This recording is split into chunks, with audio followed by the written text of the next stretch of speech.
नमस्कार. आज जी कहाणी आपण ऐकणार आहोत ना, ती खरंच मनाला स्पर्श करून जाईल. ही कहाणी आहे प्रेमाची, जिद्दीची आणि एका आईच्या अविश्वसनीय पुनरागमनाची. कधी-कधी वाटतं ना, की प्रेम आणि मेहनत यात खरंच किती शक्ती असेल. म्हणजे ते अशक्य गोष्टी शक्य करू शकतात का? चला, आज याच प्रश्नाचं उत्तर शोधूया एका खूप सुंदर गोष्टीतून. तर या गोष्टीची सुरुवात होते एका अशा वळणावर, जिथे आयुष्याने अचानक एक धक्का दिला. एक असं संकट जे सगळं काही बदलून टाकणार होतं. कल्पना करा, एक लहानसं गाव. तिथे एक मुलगा आपल्या आईसोबत राहायचा.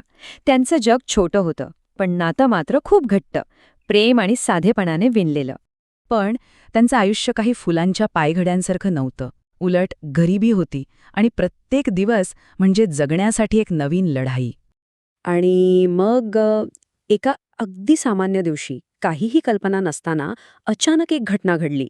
जिना चढत असताना त्याच्या आईचा पाय घसरला आणि त्या पडल्या. फक्त एका क्षणात सगळं काही बदलून गेलं. आणि हे काही साधं पडणं नव्हतं, नाही.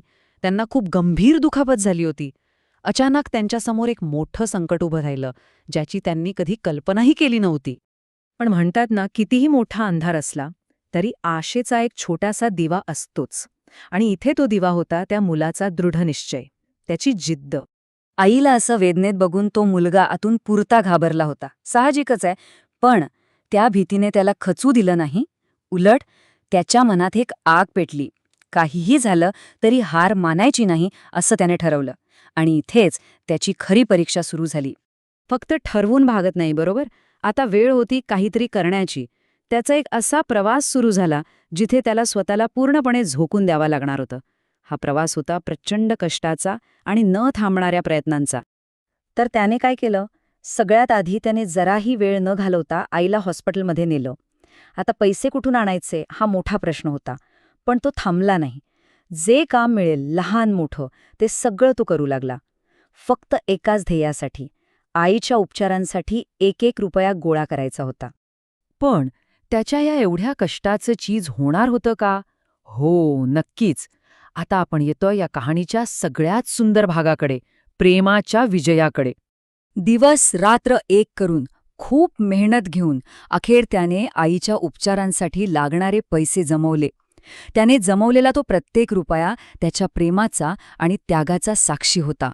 आणि त्याच्या याच मेहनतीमुळे डॉक्टरांना व्यवस्थित उपचार करता आले. आणि मग काय? चमत्कार झाला. हळूहळू त्याच्या आईची तब्येत सुधारू लागली. ती पूर्णपणे बरी झाली. आईला पुन्हा हसताना, पूर्वीसारखं फिरताना पाहून त्या मुलाच्या आनंदाला सीमाच राहिली नाही. खरंच तो क्षण त्याच्यासाठी सगळ्यात मोठा होता. त्याच्या प्रेमाच्या ताकदीचा तो एक जिवंत पुरावा होता. बघा, ही फक्त एक गोष्ट नाहीये. यात एक खूप मोठा संदेश आहे, एक शिकवण आहे. चला तर बघूया ह्या गोष्टीतून आपल्याला काय शिकायला मिळतं. या गोष्टीतून एकच गोष्ट स्पष्ट होते, ती म्हणजे आपल्या माणसांवरचं प्रेम. आणि त्याला जर कष्टांची जोड मिळाली तर जगातली कुठलीही अडचण आपण पार करू शकतो. आपल्या जिद्दीपुढे मोठ्यातलं मोठं संकटही टिकू शकत नाही. आणि जाता जाता एक विचार मनात येतो. आपल्या प्रत्येकाच्या आयुष्यात अशी कोणती व्यक्ती आहे ज्यांच्यासाठी आपण एवढी मेहनत घेऊ? जरा विचार करून बघा, कारण हा प्रश्न खरंच खूप महत्त्वाचा आहे.